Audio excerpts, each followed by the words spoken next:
I also knew I'm also underestimating myself and have to figure out not to. But I turned it into like fuel for that like deep why, like the real why I needed to keep going. And here's the crazy thing about when we trust ourselves and we learn to hear ourselves and trust ourselves, which is like half of my book on how I figured out for me how to do that in a lot of cases and how other people can as well. But like when we believe and trust, whether it's in the universe, whether it's in a power greater than ourselves, for me, faith's a big deal. I believe stuff's divinely orchestrated in my life. And so many times these huge, painful rejections or setbacks or no's like suck in the time and they're devastating and they don't make sense and they're not fair.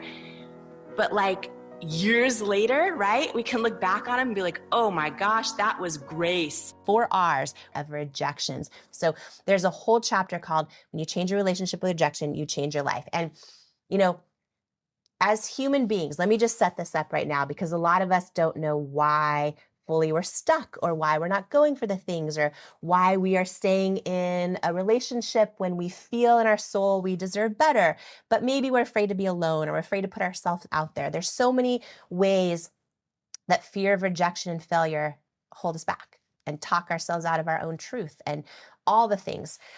So just to take a step back, as human beings, we're wired to avoid pain at all costs, right? It's how we've survived. And it's why for some of us, when we associate pain with working out, even though we know the pleasure of, feeling great and, hitting our fitness goals and all that, we will choose to avoid the pain over going for the pleasure most every time. And with rejection and failure, when we fear them, we often fear them for very painful reasons. We associate pain with them. So much so that it keeps us stuck. So many of us not only fear rejection and failure, we've had so many of them happen in our lives that we literally let it take root at an identity level and we start to believe we're a failure. We start to label ourselves with things like rejected, right? Failure, not enough, don't fit in, unqualified, all the things. So let me just start. We're going to go through the 4 R's together, okay? Yeah. Everyone listening, watching, let's do this together. You got to go all in with me and Lisa, though. Got to go all in and be really honest with yourself because this will be eye-opening, I think, for a lot of people when they go through this. So let me just start with a question, okay? Because the 4 R's are to reveal, to redefine, to revisit, and to revel. But let me explain what that means and how it can literally change your life right now. What up, homie? I got something free and new to share with you right now. How often are you visited by that negative voice in your head telling you that you're not smart enough, that you're not good enough, experienced enough, not fill in the blank? One of the most powerful things you can learn to do in life is to turn that negative voice into your bestie. And I want to teach you how to do that and so much more in my 4 Steps to Becoming Confident workshop. And guys, the most amazing thing is you can actually register for completely free for this workshop. So click the link on your screen and I'll see you on the inside. The first thing is right now when you ask yourself this question, think about a time in your life where you've been rejected or failed at something. What is the first thought you had? And be really honest with yourself. And you might need to kind of imagine yourself in a situation where you've been rejected or you failed. What is the first thought without thinking about it? This happens without us thinking about it. But what's the first thought you thought to yourself when that happens? Okay, first thought. See, I told you you're stupid. That would be your first thought. Yeah. Yeah. Yep. For me, my first thought most of my life is, yep, I'm not enough. Yep, there's proof again. I'm not enough. And yours is, yep, I told you you're stupid. Lisa, Bill, you. Okay. Whenever I've been in rooms and I've asked this question, the number of answers that people are so vulnerable and brave to share are so similar to yours and mine. Like, I should have never tried. I knew it. I don't have what it takes. I'm a loser. I'm, stupid. It's like the confirmation of the negative that you think of yourself. Exactly. Yeah. And so here's what happens. And for so many of us, watching us right now, everyone who just thought of that thought, write it down if you can. I don't want you to forget this, but that very first thought you had, some of us have multiple, we can have multiple, write them down, right? For me, it was almost always, yep, there's proof again. I'm not enough every time. What your thought you just had right now is your current definition of rejection or failure. That is your current definition. So we've just revealed, first R, your current definition of rejection or failure. For most of us, that definition is so painful that we want to avoid it at all costs. So, because here's the thing in life, everything is the meaning we assign to something, right? And if you are assigning a meaning to rejection or failure that's painful, we're wired to avoid that at all costs, which is then why we feel stuck, why we're not going for things, why we're not taking things to the next level. We don't want to risk feeling like, oh yeah, I'm stupid, I'm not enough, I'm a loser, all the pain that comes with rejection or failing, right? So revealing your current definition is huge. And for every person who just had a thought of their current definition that's painful, it is most likely a big reason of why you're stuck, or a big reason of why you haven't necessarily taken stuff to the next level, or why you're not sure why you're not back on the dating app, or you're not going up to the person at the party, or any of those things. If our definition stays painful for our entire lives, it will prevent us from taking our life to the next level, right? And we will end up looking back and going, wow, what has fear of rejection or failure already cost us in our life? And for so many of us, the answer is way too much. Even to pause this episode or to do this at the end of the episode and really take some time and think, what has this current definition of rejection and failure already cost me in my life? And you can even do it by categories in my life, in my relationships, in my friendships, in my hopes and dreams, in my career ambitions, in my joy, in moments of being at the pool with everybody, moments with my children, all of it, right? Moments of celebration. What does it cost me when I look in the mirror? For a lot of us, we reject ourselves, and we're afraid of it. So the first thought everyone just wrote out that you just had, for Lisa, yours was, See, I told you that you're stupid. yeah, see, I told you that you're stupid. And for me, my whole life, it's been, oh yeah, there's proof I'm not enough. And so that's our current definition. We have revealed our current definition, the first R. So the second R is to redefine the meaning we attach to rejection and failure when it happens in our life. How this happened for me, it was years and years of rejections. And one day I'd had a really painful rejection from QVC. I knew in my soul, this is the thing, when you have, so many of us think our intuition's wrong. It's not wrong. It's just divine timing isn't right yet. Okay. I knew in my gut, in my soul, we were supposed to be on QVC, which is the live television shopping channel broadcast to 100 million homes. But every time I sent them our product, it was a no, right? Every time. And eventually, we built the biggest beauty brand in QVC's history. So I was in the season of long rejections. I just got a real painful rejection from QVC. I was under my covers, crying myself to sleep, all that. And I remember I just felt like, why do I keep feeling like I'm supposed to keep going? Every time I pray about it and get still, I feel like I'm supposed to keep going when everyone around me is rejecting me or telling me no or saying it's never going to work. And one day, Lisa, I Googled all the people I admire most, people that have just crushed it in business, have built huge successes, thought leaders, people that have moved humanity forward, people that have been forces for good and love in this world. And I just started reading about all of them. Every single one of them has dealt with tons of rejections and failures. They're just the brave ones, willing to keep going anyways. And that day, I wrote out this new definition for rejection. I wrote, rejection does not mean I'm not enough. Rejection means this is a victory because I'm one of the brave ones who's willing to keep going for it, right? I'm not one of the people sitting on the sidelines, not going for it, living my life in regret.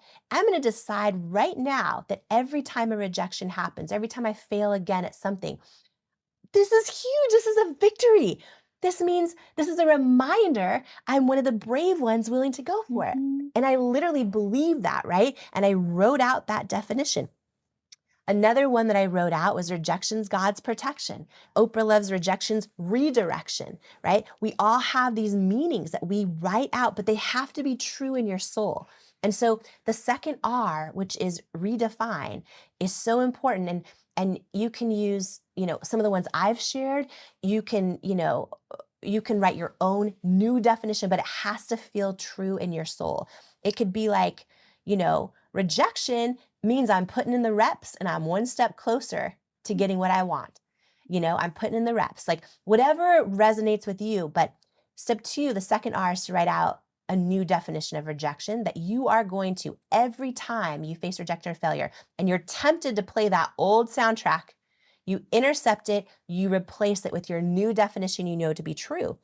And I assume that new one also has to propel you forward. Yeah. And what it does, Lisa, it builds resiliency. You start to fear rejection and failure less because you're not attaching pain with it anymore, right? And so for me, I started doing that every time. And in this season, in this long stretch, I don't know that I could have ever had the outcome I had with my business had I not learned how to do this. But this applies to our personal lives. It applies to every area of our dating lives, right? Our friendships that we're trying to build, because most all of us deal with rejection every day in different ways, failure every day. Just most people aren't posting it on social media. So we scroll and we think everything's great and we're the only ones, right? Not true. But when we learn how to literally embrace it and not fear it, it changes everything. And so your second one, and you can do this right now, is to write out a new definition. And I love writing more than one, keeping them in my toolbox. Another example, I was adopted and placed into adoption the day I was born. And growing up, I had the best parents ever, and they worked a lot. The parents who adopted me worked all the time. And when I found out by surprise I was adopted in my 20s, I went through this season of my life where I just felt like I was abandoned. I felt like I was abandoned. I felt like my parents were never there growing up, this whole thing. And I felt rejected, and I redefined my definition of what had happened to me. And in that case, I was like, oh, I wasn't rejected. I was chosen. Like I was chosen by my birth mom to come into this world. Her life would have been way easier had she not done that. I was chosen by God to be conceived. My birth parents were together one time ever and never again. And I was chosen by my adopted parents to raise me. I'm not rejected. I'm chosen, right? So that's another example. And it changed my life when I decided that's my story. That's the meaning I'm attaching to things. When we do this, it is a powerful tool. And so, take some time and write out, what are some new true definitions I'm going to attach to rejection and failure every time it happens in my life? And when you do this, it literally helps you just become more fearless going after things, helps you embrace rejection and failure more, it becomes so much more resilient. The third R is called revisit. And this is about the power of revisiting past rejections and failures in your life, and then redefining the meaning you give to them. For so many of us, we have been hurt. We've been rejected. We've had things not go our way. We feel like we've had so many failures and setbacks. And a lot of times we've given a meaning to them that can take root at our identity and really impact our self-worth, right? And we've been carrying that meaning for so long. Labels like this are not permanent.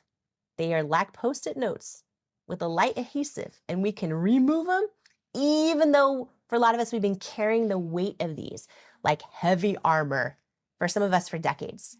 So revisit, the third R, is the most powerful.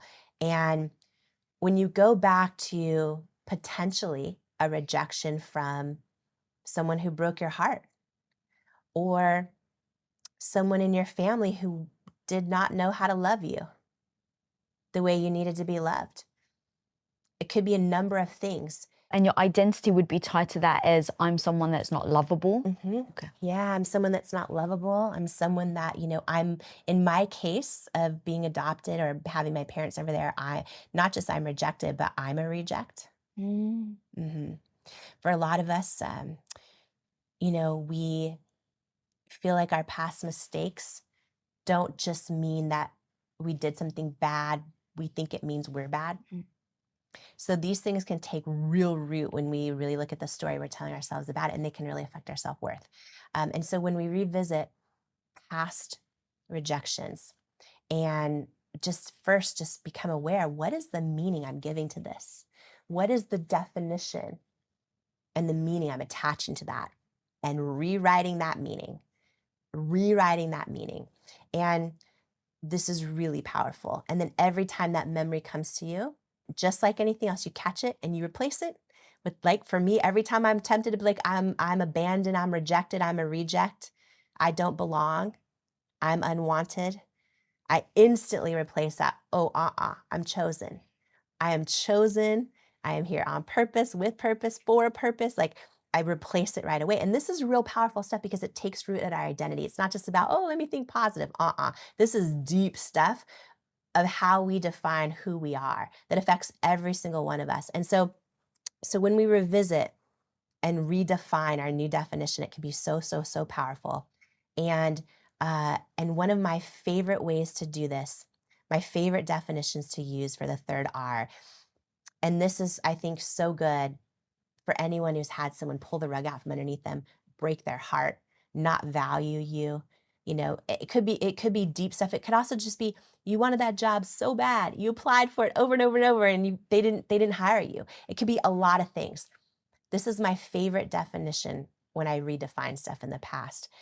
I literally, Lisa, I imagine God saying to me, oh, you weren't rejected. I hid your value from them because they're not assigned to your destiny. And I choose to believe it. And over time, we learn these things are true. Like, how many times has the dude broken your heart and everyone was like, he is no good for you, but you're like, I love him. And you want it to work so bad and he just doesn't see your value. Now, 10 years later, you're like, thank God I did not end up with him.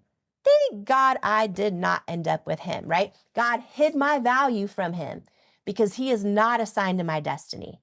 And Lisa, to this day, even, if we have friends and for some reason I'm not invited, or there's someone I just adore them and I don't know why, but no matter what I do, they're just not into me. They're just they just don't want to be friends. And the old me would say, oh, I'm not enough. Now I'm like, oh, God's blocking my value from them because they're not assigned to my destiny. And it prevents me from letting this take root at a worth or identity level. I believe this definition. I believe this. And over time, sometimes we don't see it right away, but over time, these new definitions, they prove to be true because you knew in your soul they were true when you wrote them. Right? When you know and that's why when you write out your new definitions, you got to know in your soul level they are true. Whether for you it's, rejection is the universe's protection. The universe always has my back. I'm going to trust it. Whether it's for me, oh, God hid my value from them because they're not assigned to my destiny. Over time, I know that is true in my soul. And so over time, it always proves right. Rejection's God's protection in the case of the investor, whatever they are. And what this does is it completely flips that fear of rejection and failure on its head. It instantly helps us get unstuck, right? It instantly just inspires us to go for things because we know what's the worst that can happen? That I'm reminded I'm one of the brave ones willing to go for it. You know what I mean? Yeah. And then the fourth R is to revel in the fact that you become real fearless about rejection and failure and that you no longer believe you're, like in my case, a reject or a failure. And this is such a powerful tool because it impacts our self-worth. And you open this interview with something I have never shared in my life about working as a waitress in a strip club. And I was also waitressing at Denny's at the same time. And I had another job I got shortly after, slicing meat in the deli. And I was just hustling, trying to make it, trying to, pay my way through school, all the things.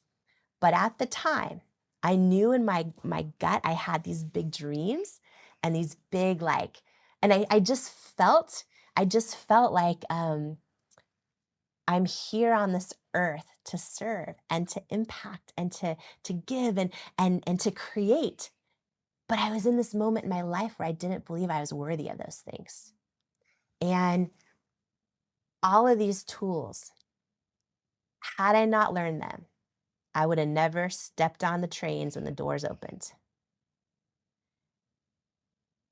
And I'm just like, to be here, I'm gonna get emotional if I talk about this, but honestly, like, to be here with you, talking about these things, to know that 80% of girls and women don't believe they're enough right now, as we're talking.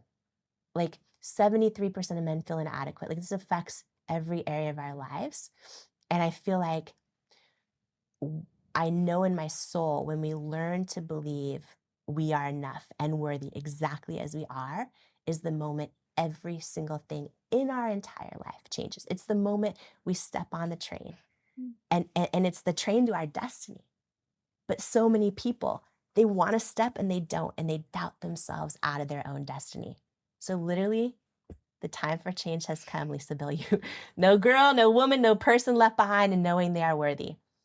That was so freaking amazing the way you broke that down. And as you were doing it, I was like, this is like the medicine and the recipe, right? If you want to be a chef, you need to know what ingredients do what to something. Yes. And then you can try, you can dabble, you can follow someone else's instructions, you can create your own. But we don't think that about life. I used to think when I was younger, extremely insecure, that, girl in North London that was getting bullied for her looks. I would look at Oprah and I would look at other people amazing, and I would just dismiss them. I would dismiss them because I was like, well, they're born special. So I could never do that. And it was a great soothing mechanism in real time to make me feel better about myself, to just dismiss other people that were amazing. And then that way I didn't have to challenge or look at myself. And having gone through my own evolution and meeting you, it's insane how wrong that was. And I will let you speak for yourself, but I don't think I'm anything special. I just think I'm resilient enough to keep on going when I get dinged, when I get punched in the face metaphorically. And so the way that you just broke that down, hopefully, are the ingredients that someone can now take, make their own dish, but actually start to live that life that they want, right? That they don't allow rejection as the thing that holds them back, that they don't dismiss themselves of what they're freaking capable of by looking at maybe somebody like you and going, well, I can't be as good as Jamie Kern Lima. And that's why I wanted to start the interview exactly how I started it, because I think that it is a beautiful way to see what is possible. And the fact that in this whole interview, you've broken down how that was possible is now honestly the biggest gift I think you can give people.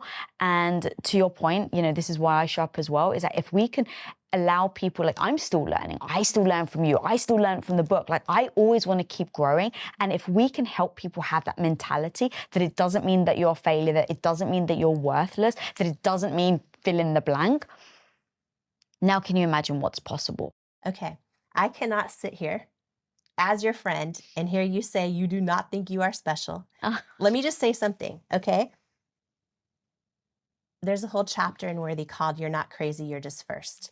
And every single one of us right now, every person watching, every person listening, like, there is not, whether you listening, watching right now, believe that you are made in God's image the way I do, whether you believe in the universe, whatever you believe, this is undeniably true, that there is not another person in this entire universe quite like you, right? Every person watching us right now, there is no one else in existence with your unique fingerprints, with the unique iris in your eyes. Every single one of us has a unique tongue print. We actually have a unique heartbeat. There's no one else in existence that has the same emotions you have, the same feelings, the same thoughts, the same experiences. You are so undeniably special. You can't even argue it, no matter what you believe. You cannot argue it. And here's Here's the thing that I would love to leave everyone with. When you are brave enough to show up in this world as who you are, all of who you are, by definition, you're first. There's never been another you before. There will never be another you again. And when you show up as who you authentically are, you're first. So don't be surprised if not everyone gets it and not everyone gets you. Don't be surprised if you don't feel like you belong sometimes. Don't be surprised if you feel like there's things that are odd or quirky or different or unique or wrong with you. It's because you're first. And there are a lot of people that will not show up as who they authentically are. But when you show up and say what you mean and be who you are first. There's never been another you in the whole universe.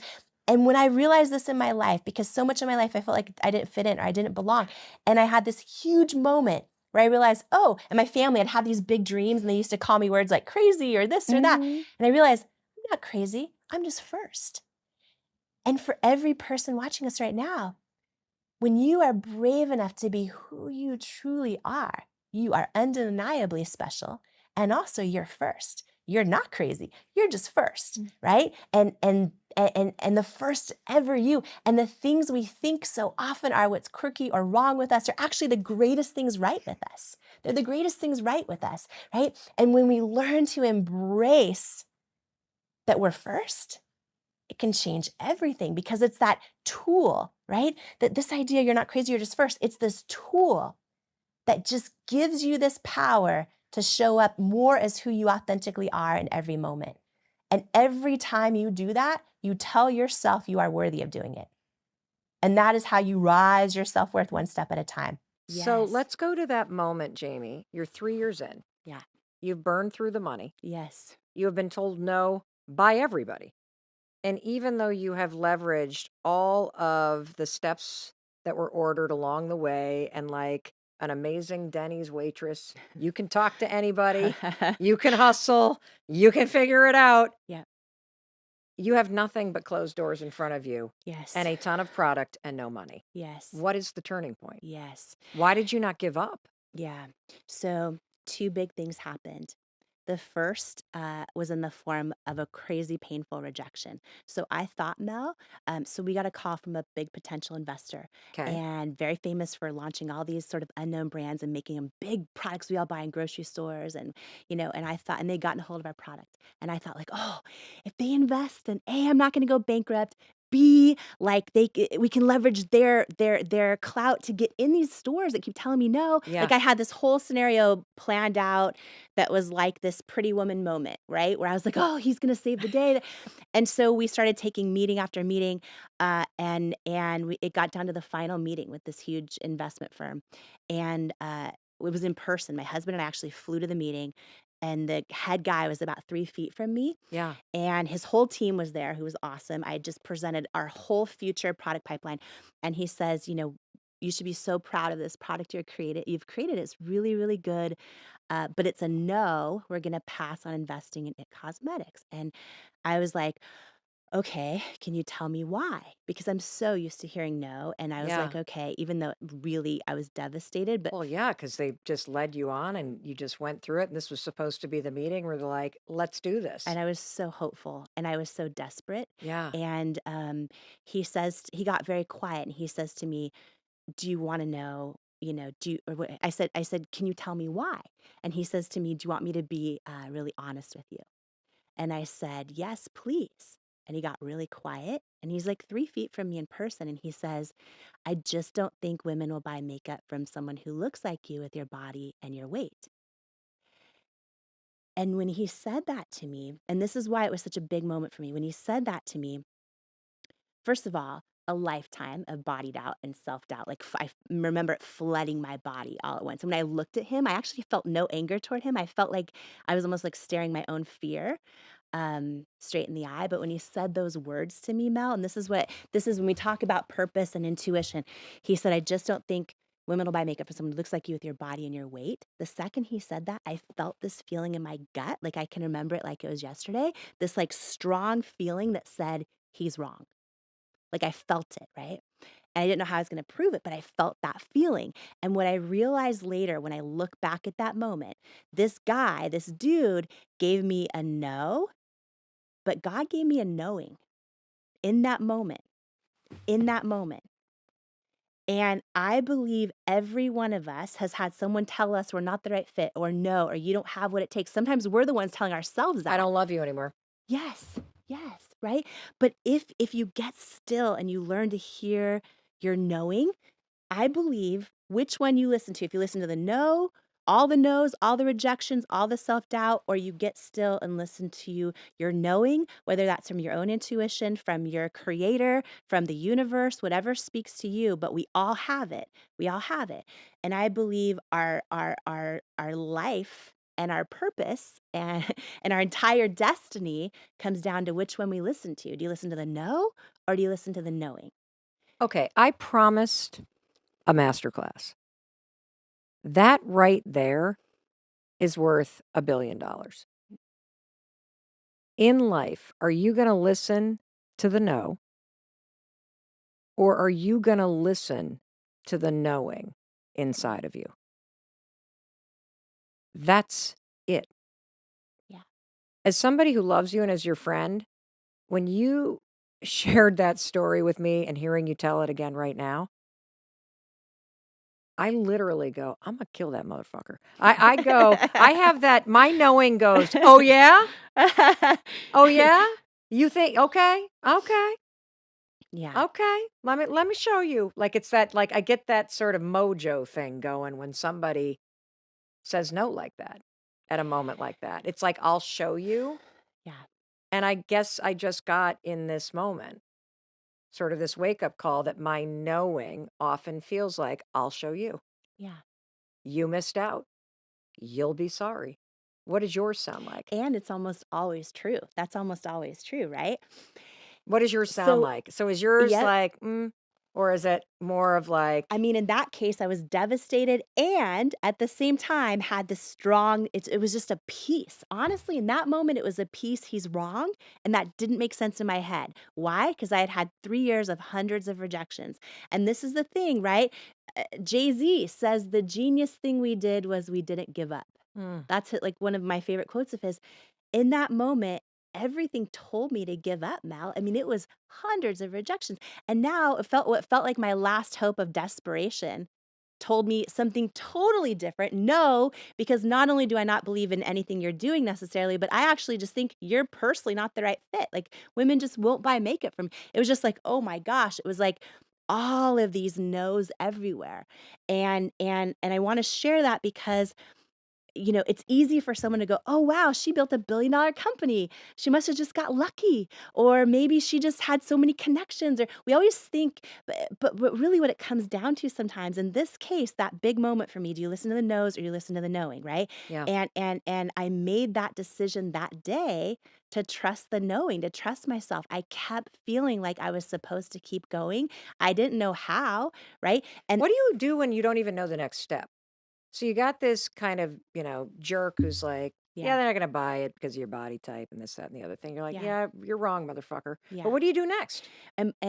So the next right step, the next thing that feels right when you can't even see how the heck How it's how do gonna you work even out. determine what the next right step is? Yeah, you just get for me, I just get still. I pray, Yeah, you know that. yeah. I pray, and but whether for you, listening, it's prayer or it's the universe or your Mm. intuition, when you get still, all you can do is try to listen, right? And try to live that answer, whatever it is, and take that next right step. And I just had this knowing I was supposed to keep going. And even when it didn't make sense. And I remember crying myself to sleep. I remember writing in my journal, know your why, then fly, girl, fly. And Mm. I read those words every day till I didn't need the reminder.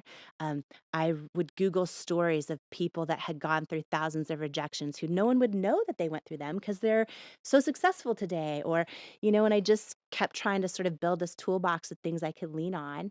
But I, And how did QVC come about? oh Because yeah, you built It Cosmetics and it became because of you. the most successful beauty brand on all of QVC. You did over Yes. 1,000 appearances. Yeah. So how did you even get onto QVC? Because that in and of itself is no small feat. Yeah, well, their head guy of beauty, who's like a legend, had said no to me many times. No, you're not the right fit.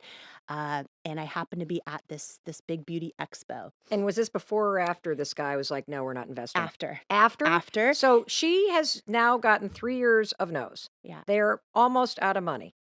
Her intuition is knowing that she's going to fly, girl, fly. So she is still showing up to a beauty expo Yeah. where I want you to understand in the business world, it's like going to a convention where everybody that you have ever fooled around with, who has then broken up with you, is attending. So everybody that has said no to Yes. her, Yes. she walks in and it's like, oh, here's this chick again, the it chick, right? Yep. The Yep. it cosmetics person that has been sending me the stuff and calling me, and we have told her no, do not make eye contact. So you are I now love at this thing. This describes it exactly. Everyone you Yes! fooled around with who broke up with you, and they're like, "Oh, don't make eye contact." Yeah, oh It's God, that. this chick again with the skin, with the okay. Yep. So you're at this thing. You've been Yes. told no by the big person. It's been 3 years, so we're talking like 2011, 2012-ish. What do you do? So you get this 3-foot table, right? It's a huge convention. There's 6,000 women at this convention.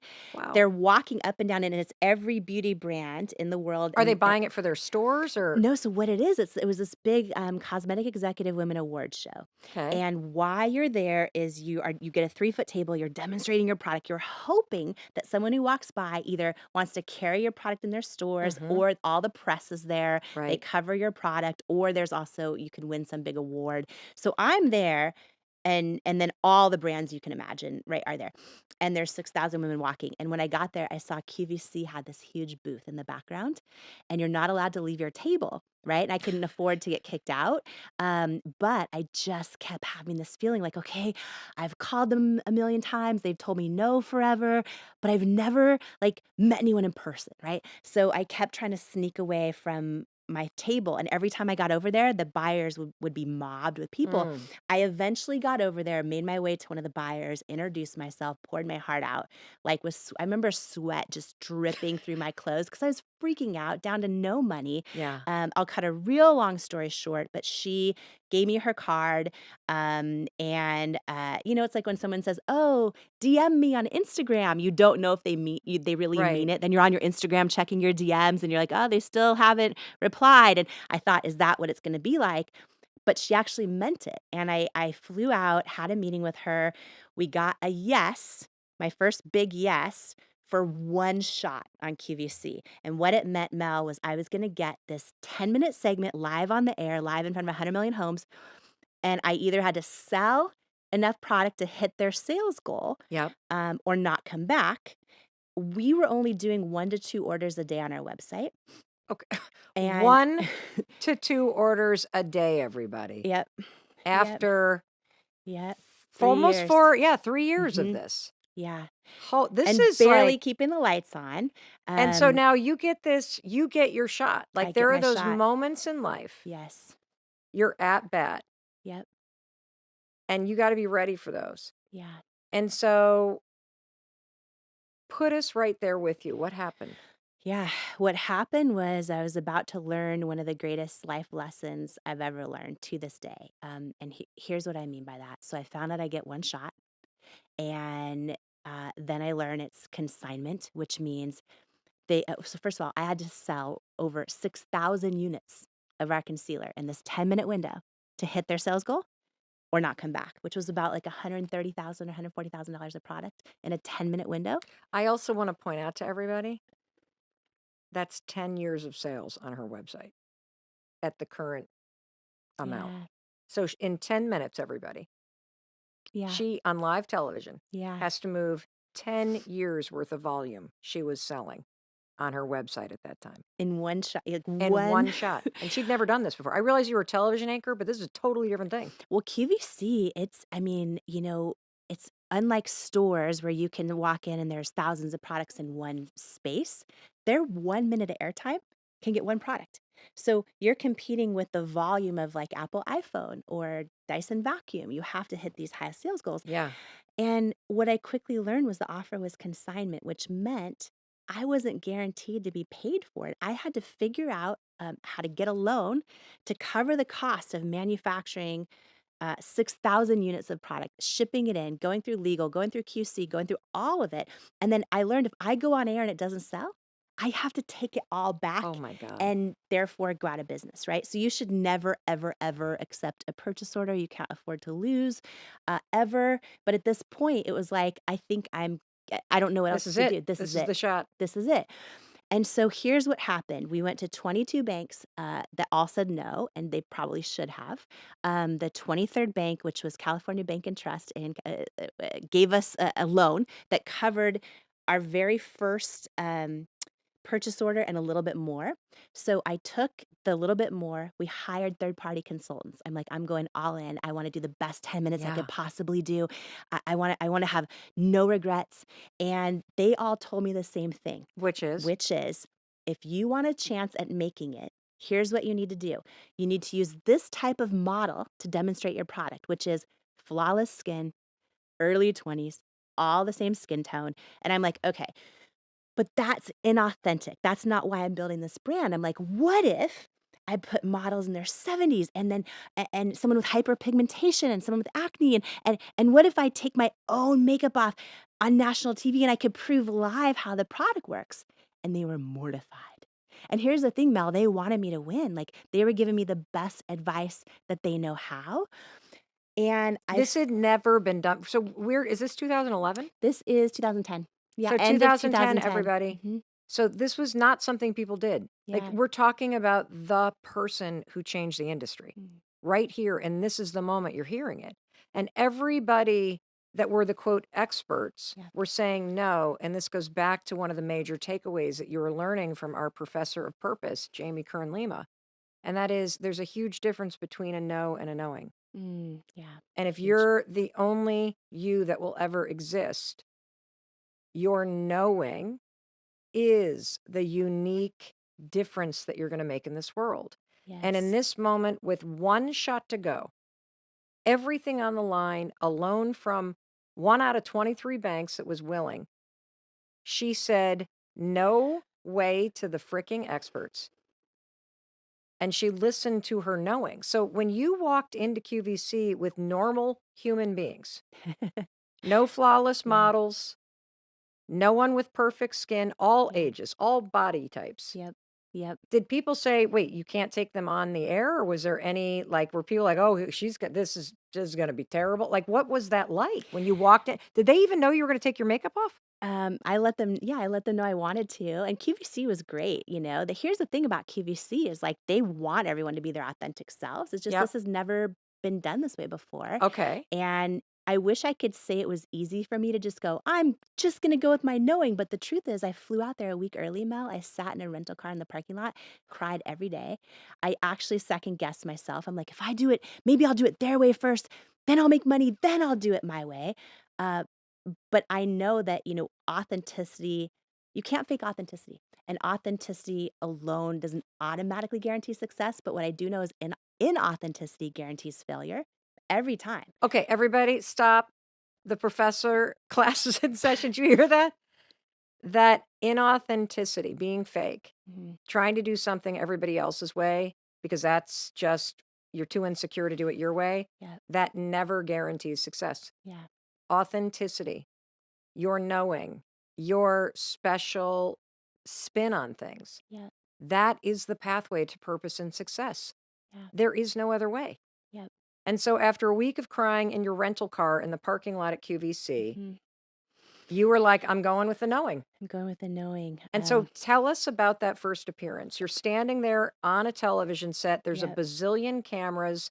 The lights are bright. Yeah. You got your models there. Yeah. You're taking the risk of your lifetime on live television in front of 100 million homes. Yes. You are doing something that has never been done on television before.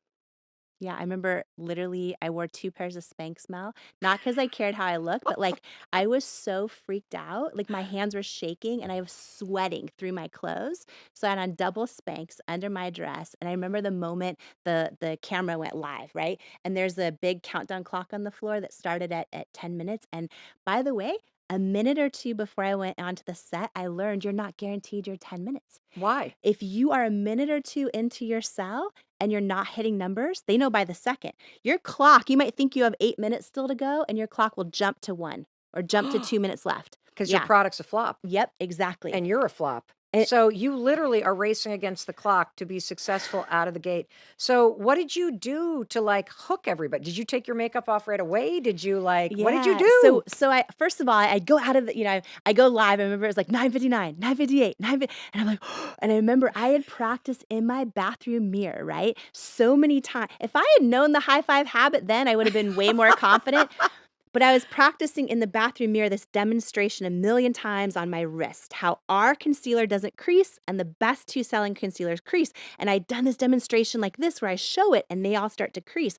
So I'm holding my wrist up, trying to do this as we go live to show that, but my hand's like this now. And it was never like shaking when I was doing it a million Meaning it times. wouldn't bend, everybody. Like she Yeah. was so So anxiety ridden that she's Yes. sweating through her 2 pairs of Spanx and Yes. her wrist will not bend, so she cannot demonstrate that her product won't crease. Yes, and the host grabbed my wrist and was like, "Thank you, sugar," and she took over. And then I remember my bright red bare face before shot coming up on national television. I remember walking over to our models, real women, all shapes, sizes, skin tones, skin challenges, calling them beautiful, meaning it. I remember, So when did you take your makeup off? When she so grabbed your hand and said, "Thank you, sugar," yeah, did that wake she's you so up sweet. or were you like Mel, I was like out of my body. I was so just did you praying. like just then take your makeup off? Well, they did a whole bare face before shot of me for that show. Oh, I've taken it off live a million times okay. since. That Okay. first show, it was like, yeah, bare face before shot and then the after. And I remember walking over to them. I remember we were, 6 or 7 minutes in. I didn't know how we were doing, but I knew we weren't cut yet. And then it got down to like a minute left, and the host said, the deep shade's almost gone, the tan shade's almost sold out. And I was like, freaking out. And I remember literally right at the 10-minute mark, this giant sold out sign came up across the screen, and I start crying on national television. Oh, I love you. They cut from me and went to like Dyson vacuum or something. And I remember my husband came rushing through the double doors of the studio, and and he's like has his arms up, and I'm just sobbing, and I'm like, "Real women have spoken," and I'm just like crying, and I thought he was gonna give me a hug or be all excited, and he just looked at me and he's like, "We're not going bankrupt," and I was like, "Ah!" And I just that one airing, which was September of 2010, became 5 more that year, then 101 the next year, and then I did 250 live shows a year, myself, direct live on QVC year after year. So we built the biggest beauty brand in QVC's history, and the only reason that I share that is because it was years of no, and you're not the right fit, and what I love for anyone listening who needs to hear this is no one can tell you you're not the right fit. No one. And you can get all the no's in the world, but you have your knowing. And by the way, I believe this, Mel. I believe even when you trust your knowing and then it seems like it was wrong and things don't go your way over and over and over. Like I look back at those moments, right? I really wanted that investor to invest in us. Thank God he didn't. Oh When my I God. say everything's happening for us, what I mean is like, I was so desperate that if he would have invested in us then, I probably would have given him the majority of the company for probably Right. almost no money, Right. right? By the time, many years, 6 years later, after that day, 6 years later, when L'Oreal bought this little company I started in my living room for $1.2 billion cash, it was still, I was the largest shareholder. Paulo and I were the largest shareholders. And I look back and it's like, oh gosh, thank God all the no's happened when they did, even when they sucked, even when it felt like it wasn't fair. And I can look at that in many scenarios. Sometimes we don't have some big positive outcome, but we learn a purpose through a no. Right. Right? We learn a calling through a no. We learn a lesson. We build strength. We build resiliency. We appreciate the beautiful moments so much more when we've gone through the tough ones. So, have you ever seen that investor since? I have not seen him. The day that Of course, I asked the petty question. I'm like, have you ever like seen him to like twist the little knife in there? Okay. So I heard from him one time ever Mhm. again, and it was 6 years later, the day that L'Oreal announced the deal. So because they're a public company, they announced, that they had acquired It Cosmetics, made me the first woman to hold a CEO title of a brand in their 107-year history. They did the big press release. So That's kind of surprising.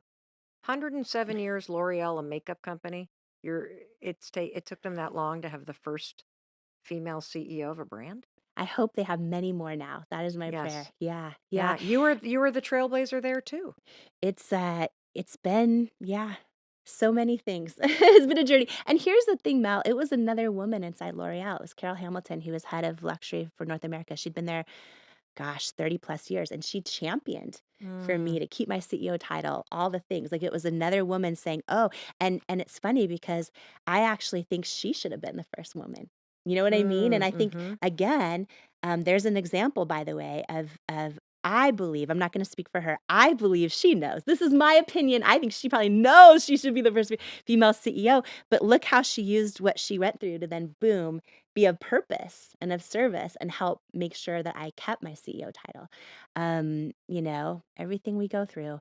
But so they announced it, right? So all of a sudden it was homepage of the Wall Street Journal, the press everywhere. And that was the first time and only time since that I heard from that potential investor. And what did he say? He said, "Congratulations on the L'Oreal deal. I was wrong," is what he said, and wished me the best of luck. And That's a big so deal to admit you're wrong. it is. And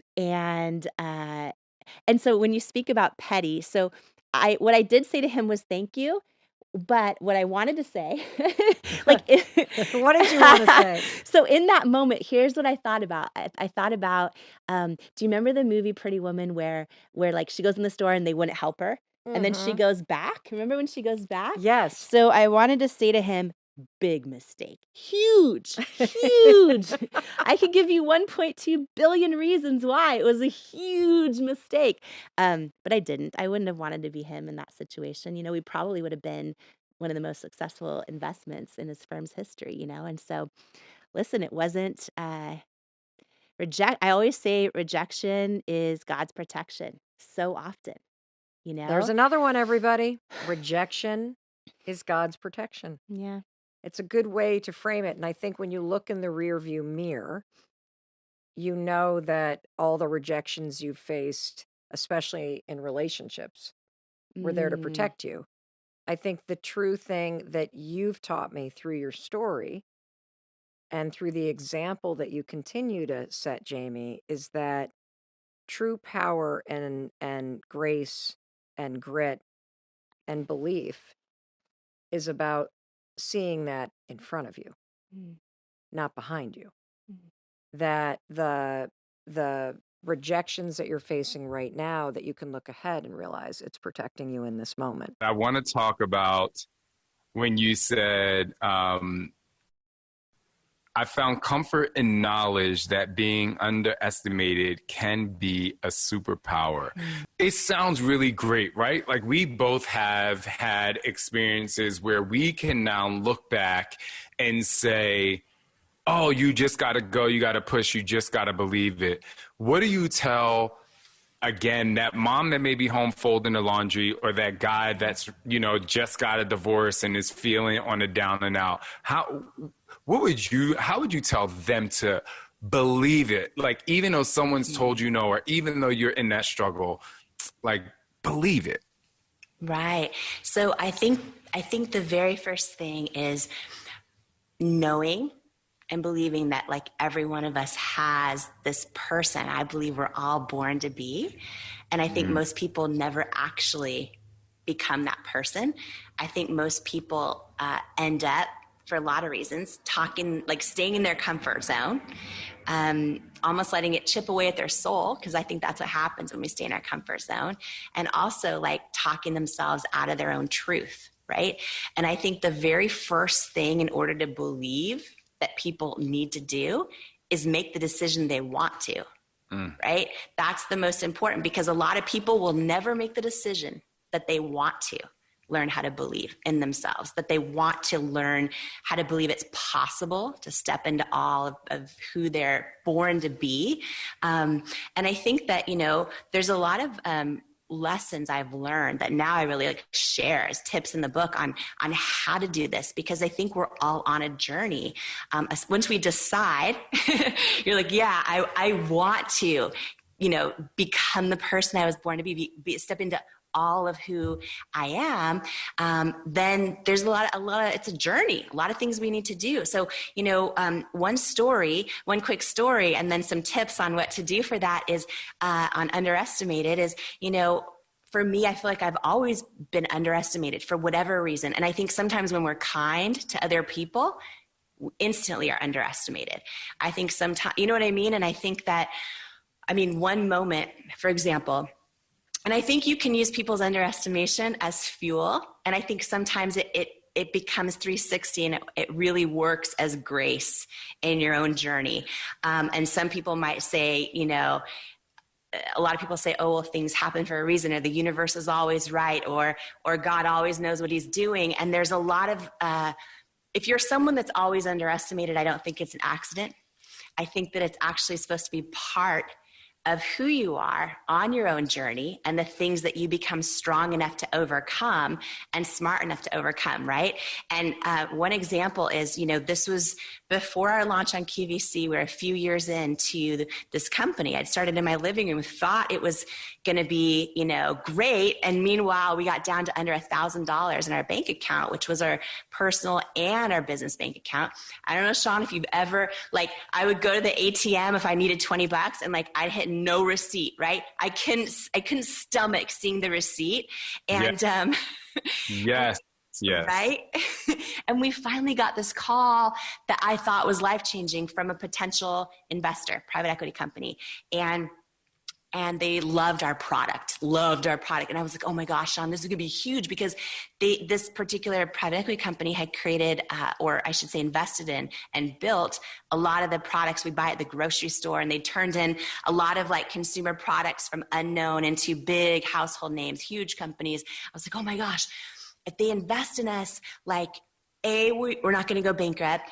B, what if they can use their leverage to get us into all these retail stores that are saying no? I was so excited. And so we started doing meetings with them, and meeting after meeting, we started the diligence phase, which is when we show them like all of our projections and the future products we want to launch and all that stuff. And I remember the final meeting, and I thought like, this is going to be life-changing. My husband and I flew up to this meeting, and we were standing like 3 feet from the head guy. And he said to me, like, we really love your product. And we want to thank you for everything, but it's a no. We're going to pass on investing in your company. And I said, and I was so used to hearing no at that point, right? So I was like, okay. But can you share why? Like, and because feedback's usually a gift. And right. And he was literally like 3 feet from me, and he says, do you want me to be honest with you? And I said, yes, please. And then he literally looked at me and he said, I just don't think women are going to buy makeup from someone who looks like you, with your body and your weight.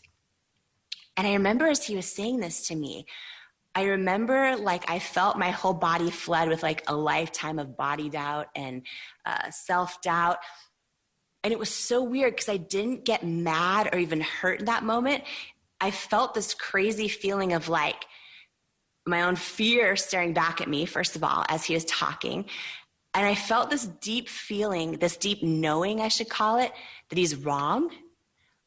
But I also knew if I was ever going to prove that, I would need to figure out how to believe it for myself, right? Because that's literally half of it. And I thanked him for his time, for his honest advice. And here's what happened in that moment. And by the way, I think this is the defining thing for so many people out there dealing with rejections and how to handle them. Our human nature, our humanness wants to go to a victim mentality, anger, all those things. Like, oh, F him. Like, what a jerk. Like all those things, right? But it was like, of all the things I did wrong, this is one of the things I did right, where I was like, oh my gosh, it hit me. He was passing on investing in our company because of my weight. I was like, wow, he is as much of a byproduct of the beauty industry his whole life as I am, right? It's like, wow, he's making business decisions because in his whole life, he's just seen one type of beauty on TV or in magazines, and he doesn't believe any other way will make him money. And I realized this why is so deep. It's so powerful. Like, not just, oh, let me create products that work. It's like, and by the way, oh my gosh, I'll go off on this for an hour, but so many people, because I've seen so many people fail, right, in their businesses. And I feel like it's because they create their mission, their why, and it just sounds good. Like in this case, my why could have been like, oh, I want to solve my own skin problems and I want to help other women and other people and other men and other people that are the same. And that would be a great why, and it would sound really good. But it wouldn't have been deep enough to keep me going in all those hard years. And a lot of people have these whys that sound great, like, oh, I want to pay for my kid's school and one day, or I want to buy a house. And like, those are great. And if you tell someone else that why, they'll think you're amazing. But literally, it's not deep enough to the core of pain inside of you that's going to keep you going during all the hard times that face most of us, right? So like in that moment, he was obviously completely underestimating me. I also knew I'm also underestimating myself and have to figure out not to. But I turned it into like fuel for that like deep why, like the real why I needed to keep going. And here's the crazy thing about when we trust ourselves and we learn to hear ourselves and trust ourselves, which is like half of my book on how I figured out for me how to do that in a lot of cases and how other people can as well. But like when we believe and trust, whether it's in the universe, whether it's in a power greater than ourselves, for me, faith's a big deal. I believe stuff's divinely orchestrated in my life. And so many times these huge painful rejections or setbacks or no's like suck in the time and they're devastating and they don't make sense and they're not fair. But like years later, right, we can look back on them and be like, oh my gosh, that was grace. Because had this dude said yes to me at that time, Sean, I was so desperate. I would have been like, take most of the company for like anything, just help us survive. And it's like, instead, because of so many people rejected me, I couldn't even give my company away for a little bit of money for so many years. And then by the time, fast forward many years, and we did bring on some investors toward the end, but fast forward to 2016, when L'Oreal bought our company, I was still the largest shareholder. And that changed my life, right? And had he said yes to me back then, like, who knows what I'd end up owning. And the day, and by the way, we met with L'Oreal for 3 years. I was really hoping to partner with them because I was like, oh, they could take our vision and scale it globally really quickly. But they said no for 3 years. And when it eventually was a yes, L'Oreal announced that it was their largest acquisition in US history, and it was this all cash deal and this big thing. And I got an email from that guy, from that investor, the day of the deal, because it went on the Wall Street Journal online, the homepage and all this stuff. Mm-hmm. And he said, congratulations on your deal. I was wrong. And also I learned it would have been the most successful investment in his company's history had he said yes, right? But he underestimated me. You talk about your why running deep, right? And it sounds good. But I think you proved that when it wasn't just about you. I mean, he was saying no, like not everyone looks like the person on the cover of a magazine or a beauty magazine. Not everyone looks like that. So and I would be bold enough to say that I believe that that's maybe 10% of the population. So you're excluding 90% of the population because of what you think beauty is, but not really going to the person that maybe they have beauty inside of them, and this is what's going to bring them out. And so, I just really want to commend you on not just having something that sounded good, but it made you like help other people feel good. And you said something earlier about what you were born to be. And I know that this subject it was very emotional in the book. And, as a person that never met their biological father before, you also transcended finding out a secret that would devastate most. And you, again, had to believe it and believe in yourself. And I think you know what I'm talking about. Can you just share just a little bit of that? Thank you. Yeah. And really fast, one thing you asked me earlier, I just realized I forgot to, you said for people in that moment when they're shaking and how do I get through this? What did you do? What was your mindset? It's exactly what you just said. Like I forgot to answer you. So just to share it really quick in case it's of value. In that moment, when I'm shaking on live TV and I feel like everything's on the line, exactly what you just said, Sean, I knew it can't be about me or I'm effed. I'm done. Because literally, if you want the real truth, I was wearing double Spanx at the time. I'm like, my dress feels tight. Is my Spanx absorbing all my sweat dripping down because I'm freaking out? That's what's going on in my head, right? And if I stay, there's that famous saying, if you stay in your head, you're dead, right? I knew this is not about me or I'm going to fail. And it was like in that moment, that's when you dig deep and you call on your why. It's like, oh, this is like for every person out there watching who deserves to see who deserves to see me calling real people beautiful and meaning it. Like that's what it was about. And so in that moment, the only way I got through it and didn't fail was like, I had to make it not about me. It had to be about something so much bigger than me. It was just too much pressure to handle. I think I couldn't have made it through, let alone connected in an authentic way where people are going to keep their channel on me, not turn it off, and consider buying the product, right? And that's the thing and that's the other thing is your mission has to be so authentic, because had I shown up with this why that was great, but not like the deep core, I don't think people would have connected the same way. And anyways, so I go deep in the book on some personal stuff. I would say 95% of this book I've never shared are stories and lessons I've never shared before. How did you get over that? And how do you help women to go, no, like, don't do that to yourself. Like you do have something, especially in the face of so much rejection, and you kept going. It seems superhuman. The thing that I love is that you're talking about this, right? Imposter syndrome and all of that. And I talk about a lot of, stories pertaining to that in the book as well. The very first thing that is so important for everybody listening right now is like literally everybody has it. I've never met a person who doesn't have it. Everybody has it, right?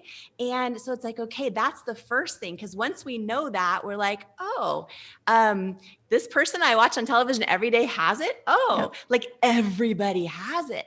And that, right, just wrapping our heads around that is really empowering, because it's like, okay, I'm not alone in this. It's normal. I feel unqualified. I feel all those things, right? Everybody has it. The second thing is, I do a lot of things when I start to feel it. Like I've built this, I talk about a little bit about this in the book, where I built kind of this own imaginary toolbox that I pull from when I catch myself going there. You know what I mean? And there's things I tell myself. One of them is, I'm trying to remember this part isn't in the book, but I'm just going to share it. I feel like it was Steve Jobs. I don't remember who said this, but one person shared this quote that was so powerful, and it's always stuck with me. They basically said, every single thing that's ever been built or created or done in the world was created by someone just like you and me. And when you think about it, it's true. It's all true. And I think about that. I write so many things. For me, you know, when you see my circle of friends, they're all different faiths. Some of them have no faith. I love, but their hearts are huge, right? So I love having powerful people around me that remind me of who I am and help talk me out of my BS when I start, you know, when I start like, oh, I don't know if I can do, but for me also, I keep a lot of empowering statements around me that I pull from, and you know, one of them that's huge for me, because faith is a big deal to me, although I think this applies to anybody, no matter what their faith. But, you know, there's a famous saying that really fills my soul when I start to feel imposter syndrome or doubt myself or feel like I don't have what it takes or like I'm not qualified, right? How many times do we feel like we're not qualified? And these famous words say, God doesn't call the qualified, he qualifies the called. And for me, I feel like when we have when we have a knowing in our gut, right? And we can't shake it, right? I feel like that's part of your calling or your purpose in life. And I think we can have multiple of those. But when you have it, for me, I kept feeling this calling, like I was supposed to create this dream, launch this dream, and I was supposed to do whatever I can to shift culture in the beauty industry. I just kept feeling it. And during all these years of no's, because when we finally created this product, and by the way, I mean, I just thought, oh, you know, as an entrepreneur, like so many people will relate to this. You're like, okay, this product is amazing. Finally, yes, it's just going to do well, right? I mean, oh my gosh, the first 3 years, I couldn't even afford to pay myself, right? And every retailer we sent the product to either said no or never replied.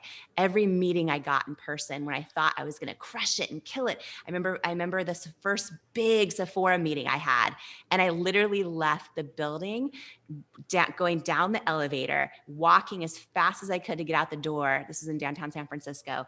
And I could barely afford the plane ticket to get there. And it was a big no. And I was so devastated. I was trying, because the elevator ride down from this big no was filled with people that I'm guessing worked at Sephora. And I'm like, I'm a CEO. I cannot cry. I've got to hold my shit together. I've got to make it. And I remember getting out of the elevator, rushing out the side of the building on Market Street and like pushing myself against this brick wall next to a fast food restaurant and just sobbing as hard as I could.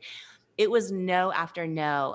QVC, I remember years of no. And I finally got the head guy, Alan Burke, who is responsible for building this $1 billion empire on QVC. And he got all these luxury brands from department stores to want to sell on QVC, and they still do. And he's just a genius. And I remember finally getting him on the phone. And I remember pacing in the office, like so nervous because I needed a yes. And well, I should say pacing in our office, AKA the living room, because right. And he got on the phone and he's like, you know, we've reviewed your products with all of our buyers. It's unanimous. You're not the right fit for QVC or for our customers. And I was so devastated because with my mission of wanting to shift culture around beauty, I just knew, oh my gosh, if I can get on QVC, it's not like a Photoshop magazine. It is live. It is live television to 100 million homes. And I could prove how my product works live. And I could show models of that represented every different type of and size and age and skin color and skin tone. And I just knew in my gut, right? I knew in my gut when we check in with our purpose, with our calling, with our mission, I knew that I was supposed to be on QVC. And to finally get this big call from the head of all of it, Alan Burke, telling me I'm not the right fit and we're not the right fit for QVC or their customers. It's devastating when people tell you you're not the right fit, and when people that you are so tempted to put on a pedestal because they're experts and they've created incredible things and they're known as visionaries. When touted visionaries are telling you one thing and your gut is telling you another, it's hard to keep going. It's also hard to feel like, well, wait, what if my gut is wrong? And what if I'm not enough? And what if I'm, like he said, not the right fit? And what if I'm not qualified? And here's the thing is, fast forward, you know, a long time later, when we finally got one shot on QVC, we finally got a yes from a buyer, not from Alan Burke. We finally got a yes, and we got one shot. which came down to 10 minutes. And we would either, I knew, and here's the thing, Kathy, is at the time, and this was a little over 3 years into our business. So at the time, we were still selling like 2 to 3 orders a day on our website, barely keeping the lights on.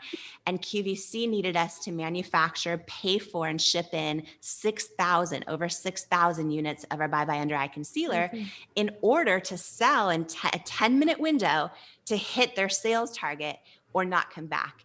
And the biggest thing that was on the line was that in beauty, it was a consignment deal, which meant we had to pay for all of it, make it, ship it in, and we only got paid for what sold. So and as an entrepreneur, you know this, everyone listening knows this, like never take a purchase order you can't afford to lose.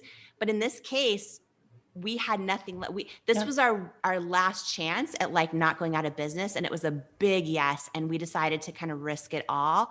We applied for SBA loans to cover the cost of making the 6,000 units.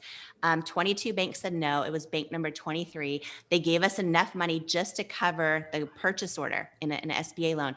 So we had one shot on QVC and we had to sell, right? We had to hit their sales target, dollars per minute or not come back. When we got the one shot, I flew out there. I was there a week before. I went out a week before this airing and I sat in a rental car in the parking lot right out front every day. And I just sat there because it felt so heavy and so big. And I remembered, you talk about Oprah, actually. By the way, Oprah was the very first person to read the book cover to cover because I wanted her blessing on the parts I included about her. Otherwise, I would have never included. Of course, you had that stories. Epic piece of this whole puzzle. Oh my God. It's a crazy story. And I got her blessing at the very end of the book. I shared, okay, when you talk about I've never, not to be off track, but I've never shared all the real story behind the story of everything. So this book is the first time, including all the personal stuff. But anyhow, I sat in that parking lot staring at the front door of QVC.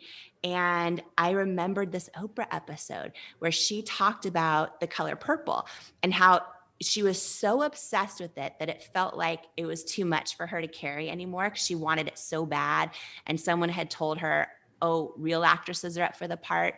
And so she told the story of just going to a retreat where she was running the track in circles and singing I Surrender All and asking God to take it from her.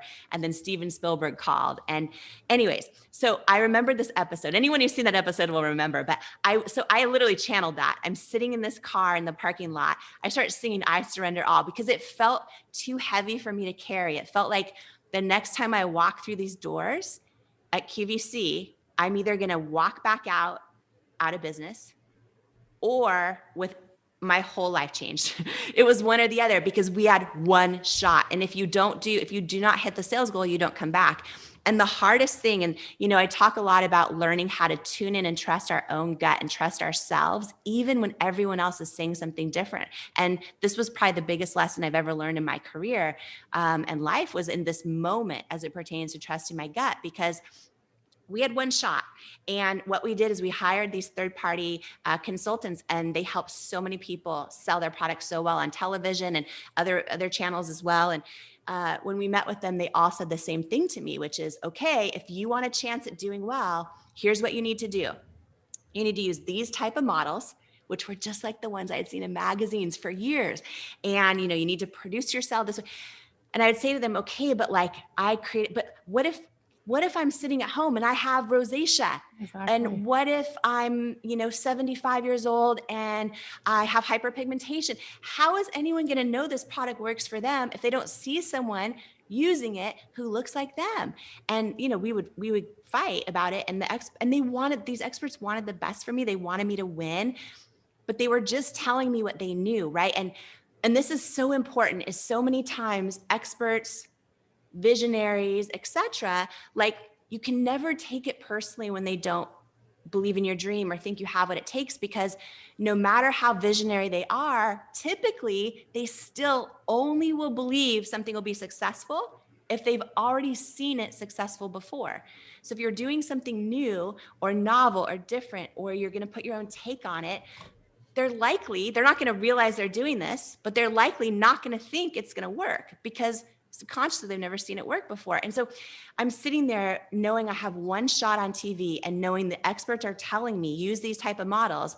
And yet my gut instinct, my why, my authenticity, right? My authentic reason for launching this business is to not use that type of, like to use every type of model, right?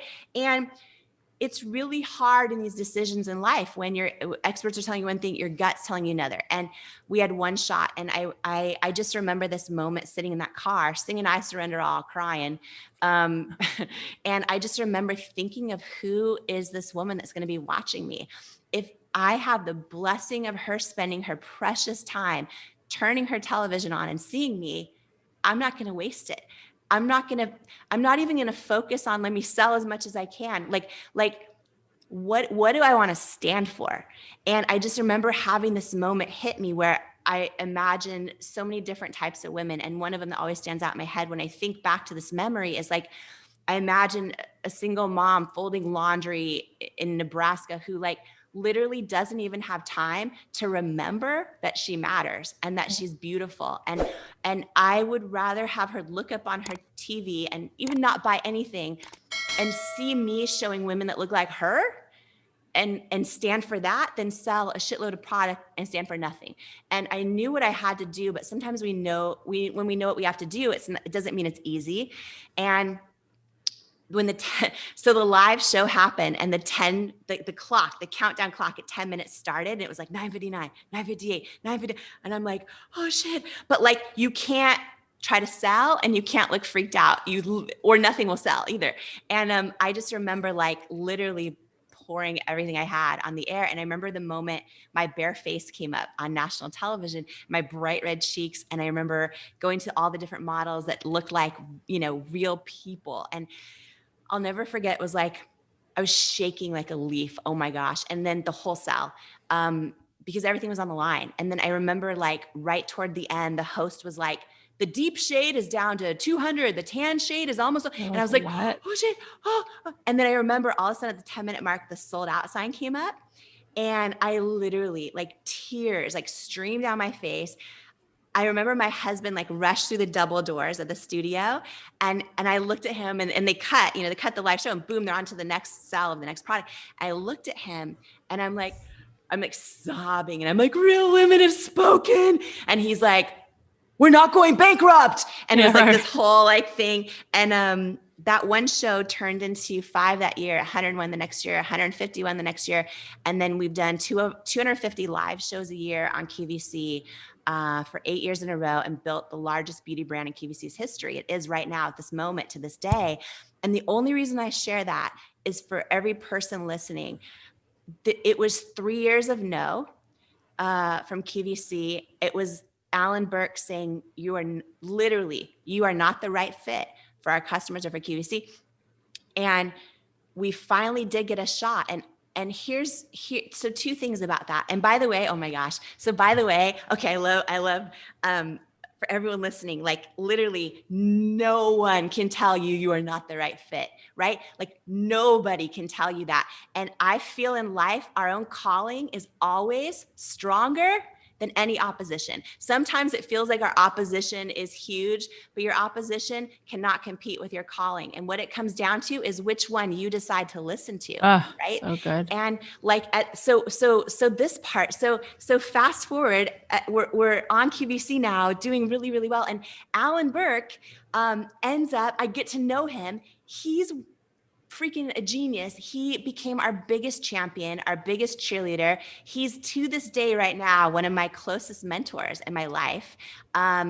So awesome. And then he retired from QVC after like a million years there. I don't know how many decades, but he retired. And we ended up hiring him on our advisory board in a paid position. And it was this moment where I realized, Kathy, like, oh, the guy who rejected me is now working for me, right? And it was like, oh my gosh, like nobody can tell you how big your dream can be. No one can tell you you're not the right fit. And here's the last thing I'll say about this. I didn't take it personally when he said no, right? Mm-hmm. I've gotten a lot of rejections. I talk about the investor who told me they wouldn't invest in someone because they wouldn't invest in our company because they didn't think women would buy makeup from someone who looked like me with my body and weight. Like I've had every type of rejection, and it's so easy for us because we're human to take these personally, right? And it wasn't that I wasn't hurt. It wasn't any of that. But professionally, I always made sure to not take it personally. I always made sure to treat it always as like, oh, this will be a yes one day. And then I'll decide if I want to partner with them, but it will be a yes one day. And I always had that attitude. And so with Alan, even after that tough no happened, Alan Burke at QVC, I still nurtured that relationship. And I still said, it's going to be a yes one day and all those things. And here's what I'll say, you guys, is, I believe, and you, for everyone, it's different. For some people, it's God. For some people, it's a universe. For some people, it's love. I believe in perfect timing, even when it doesn't feel so perfect to us. And what I'll say about that is like, what I learned many years later is had Alan Burke said yes when I wanted him to, we would have failed miserably because I didn't know what I didn't know. And we were not operationally sophisticated enough to handle the back end of the business of an account the size of QVC. I just didn't know it. And sometimes our hardest no's in life are actually like serendipitous grace. Yeah, like totally. wrapped in this package labeled painful rejection. Yep. And anyways, it was a big thing. God. Oh, one more thing. Sorry, I'm like live off the cuff with you, and I love it so much. But you asked something, and I just realized I forgot to answer it. Yeah. No, but you asked for people that think their idea's already been done, or they asked for, right? One thing I want to share about that, I'm getting hyped right now because this is like, oh my gosh, so I talk about this lesson so much in the book because I wish I had learned this earlier. I wish I would have saved myself so many nights crying myself to sleep. If so many people talk themselves out of their dream, they talk themselves out of their truth because exactly what you said, they're like, oh, that person's doing so well with this idea already on social media. And this person did really well. And this person, oh no, here's the deal. Nobody, I don't even care how many, there was millions of makeup brands out there when we launched a makeup company. Please don't ever think that because your idea has already been done, that it impacts your ability to do it and succeed. It just doesn't. And when you look at all of the researchers that research authenticity and all of that, they talk about how it's impossible to have an authentic connection with another human being, a real connection, unless you show up authentically, right? If you show up as your representative or who you think the person wants you to be or whatever, you'll never have an authentic connection, which also can mean with your customers, because your customers are relationship too, right?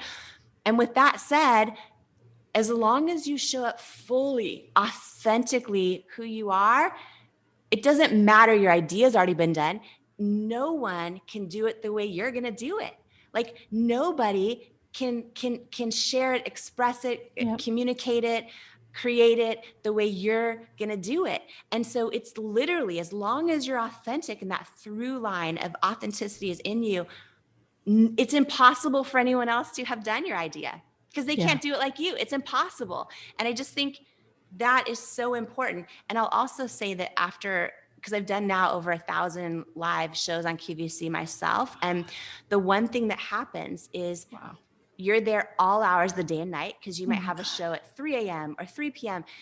The fun part of it, and the hours were very hard. I did it for 8 years. I spent almost every holiday in the QVC green room and all those things, which it was the biggest blessing. It allowed people to become aware of It Cosmetics, and we couldn't afford advertising at the time or anything. So it was the biggest gift. But one of the things that I loved most about it was that in the green room, even when you're stressed out in the green room at QVC, you get to meet so many other founders of companies, right? And you all end up bonding and all the things, the good, the bad. So not everyone's nice, but you meet a lot of people. And the through line talking about authenticity is when I look back at doing over 1,000 shows on QVC, one commonality between the people who make it and the people who don't, because most people go to QVC and they're on air one time, a couple times, and they're gone, right? And when I go, why is it some people make it and some people don't? It's never their personality type. It's actually, I wish I could say it was, but it's never even if they're nice. It's like the one thing that I saw is the people who are the same on air, the people who are the same on air as they are off air. The same, they're the people who last, right? Sometimes they're quirky and they're this and they're that and they're wild and you're like, they're crazy. And then they're that same way on air selling their product. They last because you can't fake authenticity. And viewers are smart, customers are smart, and they sense it, and they can't connect with you unless you're the same. Your heart is open and you're the freaking same. And the people that are even really great, awesome people, like good hearts in the green room, then they go on air and they're all of a sudden the professional representative that they think they're supposed to be, or they're really cool and funky because they think they're supposed to be, but that's not really who they are. They never last. And I feel like when people get this, it's freedom in so many ways, because it's so easy, especially in a social media world, to get distracted and compare ourselves and go, oh, this is working for so-and-so. Maybe I should do more of that. It's like, oh no, that's when you start to chip away at your own secret sauce and your own potential. Ladies and gentlemen, rock this house and welcome to the stage, Jamie Kern Lima! Baby Kern Lima! Every single one of us has had someone tell us we're not enough. Every single one of us has had someone say words to us that hurt.